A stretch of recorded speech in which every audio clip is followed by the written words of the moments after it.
Bifocal Chapter 26 J. Could the members of the football team please report to the office immediately? I felt my whole body stiffen before the announcement had ended. Announcements made by Miss Willis were never about good things, and there was something about the tone of her voice that told me it was going to be really, really bad. Slowly, I gathered up all my books and stuffed them in my bag. "You can leave your things," Miss Higgins said. "The class has already started. You'll be back before the period is up." "Better if I just take them, just in case." Just in case it took the rest of the period. Just in case it took longer. As I stood up, every eye in the class was on me. I felt like everybody knew. It seemed like half the kids in the school had already heard about last night. It was the talk in the halls, the buzz around the whole school. I closed the door quietly. The halls were empty. Then another door opened, and another member of the team came into the hall. He nodded at me. "Do you think this is about last night?" he asked as we started down the hall. "I don't know." "Me neither. I'm just glad I don't know nothing about last night," he said. He hadn't been with us. Lucky guy. "You know anything?" he asked. "Me? Nothing, except what I heard this morning." I lied. "That wasn't so hard." "People are talking. They think it has to do with the football team," he said. "I hope that's wrong. Anybody involved will be suspended, maybe even expelled. We can't afford to lose any key players, like the quarterback." "Why would you think Kevin was involved?" "Like I said, I don't know nothing. Knowing nothing don't mean I can't think. Not that I'm going to say anything to anybody." "Maybe this isn't even about that," I suggested. "You're right. It could be something else. It really could be." Turned out he was wrong.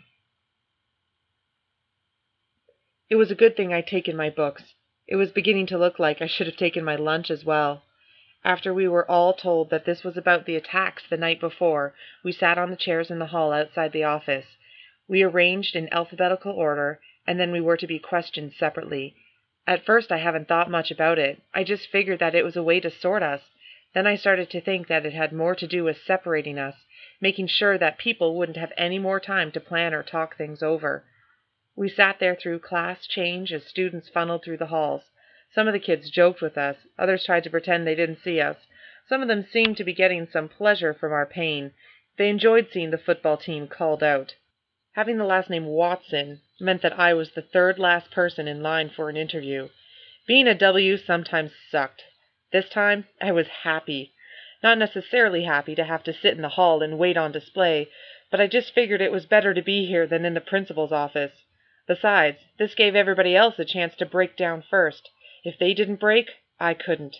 I also thought that maybe this whole process might wear the principal and the vice principal down.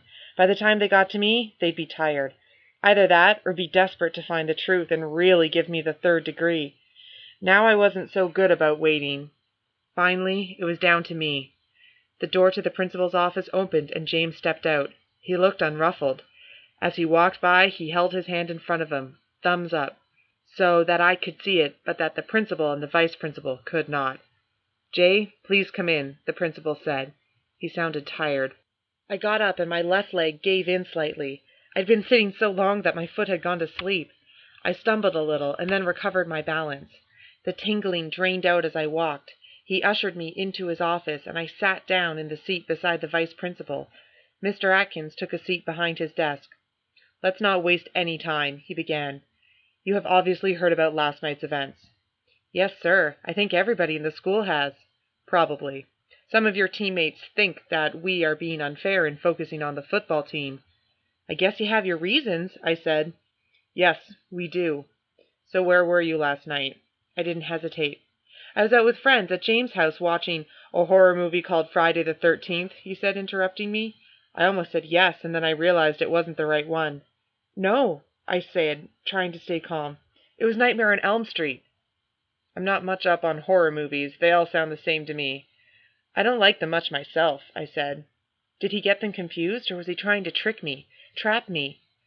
"And who was there beside you and James?" Mrs. Willis asked. I had to think again. I had no choice but to tell her in order to back up the alibi, but by telling him I was actually naming all of the people involved. Slowly I reeled off the names. "So there were 11 of you," she said. "There were 10 or 11 people believed to be responsible for these attacks. The same number. What a coincidence." "I guess." Jay, do you think that Miss Willis and I are idiots? I figured that it was another one of those questions I wasn't supposed to answer. We know what happened, and we know who was involved. Was this all just a game to them? Had somebody ratted us out? All I need is one person to step forward, be a man, and take responsibility for all of this. Are you going to be that person? He didn't know. He just knew. But without proof, he couldn't do anything. I shook my head. I don't know anything. He took a deep breath. Jay, you're new to this school, he said. You get good marks. Your teachers have nothing but nice things to say about you. You couldn't have enjoyed what happened last night. I know you weren't the leader. You're not a senior. You probably just got caught up in things, got swept along, thought you couldn't say no. It felt like he was right inside my head. He did understand. If you were to talk, if anybody were to talk, we'd go easier on them. There's a big difference between a suspension and an expulsion. One is for 3 days, the other is for good. Is there anything you want to say? This part was easy. There was nothing I wanted to say. I shook my head. He let out a big sigh. Fine, you're dismissed. I got up and started to leave. Jay, he called out, and I stopped. I'm disappointed in you. He wasn't the only one. I walked out of his office. Except for the 2 guys still waiting to be interviewed, the hall was deserted. I walked past without looking at either of them. Neither of them was involved in last night. Neither of them knew anything.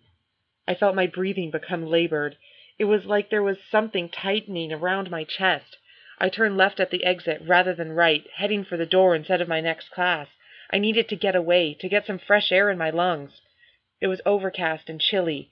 It was threatening to rain, but so far it was holding off. I looked over my shoulder at the security camera over the door. If anybody had been looking, they could have seen me. I circled around the side of the school. I was aiming for the place where we'd gathered last night, returning to the scene of the crime. At least there, I'd be out of sight of everybody, human and electronic. I turned the corner and stopped. There was a car parked there, an unmarked police car. The unmarked cars were always so obvious that they might as well have had lights on the top and a gigantic sign that read "Police." I stepped back so I could peek around the corner of the building without being seen. I wanted to leave, but I was curious and afraid. Why was the car here? Had they somehow found out that this is where we started last night, and they were looking for clues? Was this like CSI? Were they gathering DNA off the garbage, taking tire tracks? That was crazy. If they were gathering evidence, they'd be out of the car, not sitting inside. There were 3 of them, 2 in the front and a 3rd person in the back. Suddenly, the passenger seat door opened up and a plainclothes cop jumped out. I recoiled against the wall, thinking that he'd seen me and was coming after me. But instead, he opened the back door. A person stepped out. He wasn't a cop. He was a kid. A brown kid. Haroon. They must have been asking him for details, what he'd seen, if he could identify any of the people involved. They continued to talk, and then the officer got back into the car and drove off, leaving Haroon standing there by himself. He didn't move. He didn't even watch the car leave. He just stood there staring at the ground. I wanted to turn and walk away. The last thing in the world I wanted to do was talk to him. Maybe I did have questions. Was anybody hurt last night? How was Anna doing? And there were questions that were more selfish. Had the police told him anything? Did they have any clues? Did he see anything? I had to know.